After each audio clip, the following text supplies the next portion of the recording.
दोस्तों ये जो स्क्रीन पर आप क्वेश्चन देख रहे हैं, कुछ डिवाइस में 2 पिन प्लग होता है और कुछ में 3 पिन प्लग होता है। ऐसा क्यों होता है?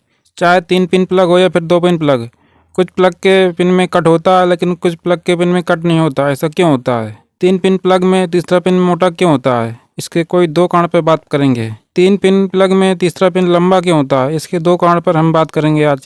इन सभी चारों क्वेश्चन को आज हम डिटेल में डिस्कस करने वाले हैं। इसके बाद भी अगर आपके पास कोई दिमाग में क्वेश्चन बच जाता है तो उसको कमेंट में ज़रूर बताएं।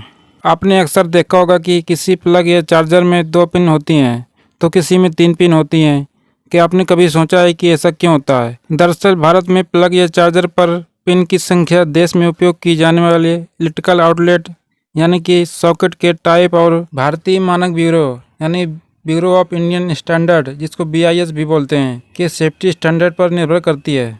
भारत में आमतौर पर छोटे इलेक्ट्रॉनिक और इलेक्ट्रिक उपकरण जैसे mobile charger, laptop charger, electric toothbrushes, hair straightener, video camera, hair trimmer और अन्य कई उपकरण जिसमें 2 पिन प्लग का उपयोग किया जाता है। भारत में आमतौर पर जो प्लग उपयोग किए जाते हैं उनके पिन गोल होते हैं, जबकि कई अन्य देशों में ये अलग प्रकार से डिज़ाइन किए जाते हैं। 3 पिन वाले प्लग भी भारत में आमतौर पर उपयोग किए जाते हैं, खासतौर पर refrigerator, air conditioner, washing machine और इलेक्ट्रिक इस्त्री जैसे भारी विद्युत उपकरणों में इसका उपयोग किया जाता है। इसमें 3 पिन होते हैं, 2 पिन तो फेज और न्यूट्रल के लिए होते हैं और तीसरा ये जो पिन होता है तो इसका उपयोग अर्थिंग के लिए किया जाता है। ये जो भारी उपकरण होते हैं, जब इसमें कोई फॉल्ट होता है तो इस फॉल्ट के कारण फेज या न्यूट्रल में से कोई तार इसकी बॉडी से टच हो जाता है। तो इस समय अगर कोई व्यक्ति इस उपकरण की बॉडी को टच कर लेता है तो उसको इलेक्ट्रिक शॉक लग सकता है। इसी से बचने के लिए इन उपकरणों में बॉडी से एक तार को जोड़कर प्लग की तीसरे पिन से जोड़ देते हैं। इसी को अर्थिंग करना कहते हैं। इसके लिए हमारे घर में अर्थिंग होना ज़रूरी है, इसलिए हमको घर में हमेशा अर्थिंग कराना ज़रूरी होता है। जब उपकरणों में कोई फॉल्ट होता है तो फॉल्ट करंट इस थर्ड पिन के माध्यम से अर्थिंग वायर के माध्यम से ज़मीन में चला जाता है, जिससे हमको उपकरण को टच करने पर इससे इलेक्ट्रिक शॉक नहीं लगता है। दोस्तों अक्सर आपने अपने आसपास देखा होगा कि कुछ प्लग की पिन में कट होता है जबकि कुछ प्लग की पिन में कट नहीं होता है, चाहे वह 3 पिन प्लग हो या फिर 2 पिन प्लग। जब हम प्लग को सॉकेट में लगाते हैं और स्विच को ऑन करते हैं तो इसकी पिन में करंट फ्लो होता है। करंट फ्लो होने से पिन में हीट उत्पन्न होती है, तो गर्म होने पर इस पिन के मटेरियल में एक्सपेंशन देखने को मिलता है, जिससे यह पिन सॉकेट में फंस जाएगी, जिससे इसे बाहर निकालने में परेशानी होगी।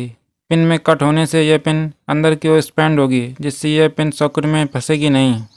अब आप बोलेंगे कि कुछ पिन में तो कट नहीं होता है, लेकिन वो क्यों सॉकेट में नहीं फंसते हैं? तो इसका जवाब यह है कि प्लग की पिन कई मेटल की बनाई जाती है।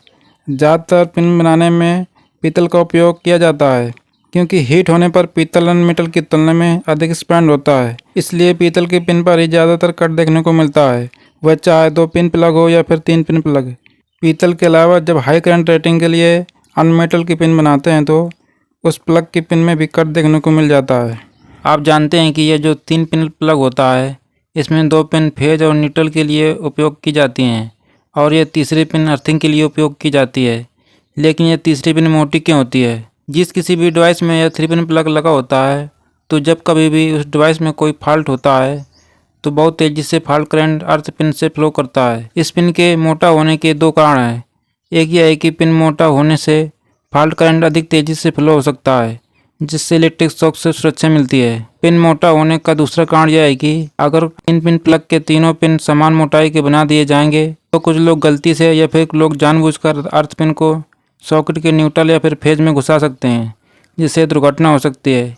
इसी समस्या को देखते हुए अर्थ पिन को मोटा बनाया जाता है। लेकिन आपने देखा होगा कि अर्थ पिन को मोटा होने के साथ साथ लंबा भी बनाया जाता है। ऐसा क्यों होता है? इसके भी 2 कारण हैं। जैसा कि हम जानते हैं कि तीसरा पिन अर्थिंग के लिए होता है। हम चाहते हैं कि किसी भी हाल में हमको इलेक्ट्रिक शॉक न लगे डिवाइस से। इसके लिए हम चाहते हैं कि डिवाइस को सप्लाई से जोड़ने से पहले उसकी अर्थिंग कर दें और डिवाइस की सप्लाई को हटाने के बाद ही उसकी अर्थिंग डिस्कनेक्ट हो। इसके लिए ही यह तीसरी पिन अन्य 2 पिन से लंबी बनाई जाती है। जब प्लग को सॉकेट में लगाते हैं तो लंबी होने से अर्थ पिन पहले कनेक्ट होता है और जब प्लग को हटाते हैं तो न्यूट्रल और फेज के हटने के बाद ही यह अर्थ पिन डिस्कनेक्ट होता है। यह तो हुआ पहला मेन कारण। इसके अलावा मॉडर्न समय में इस लंबी पिन का एक और उपयोग है, जैसा कि हम वर्तमान में जो नए डिजाइन के सॉकेट देखते हैं तो इनमें एडवांस सेफ्टी होती है कि जब इस सॉकेट में प्लग लगाते हैं तभी ये सॉकेट खुलता है, वैसे ये बंद रहता है। अर्थ पिन के लंबा होने से यह पिन पहले अंदर जाता है और सॉकेट को खोलता है, यानी कि लंबी पिन का काम सॉकेट को खोलना भी होता है।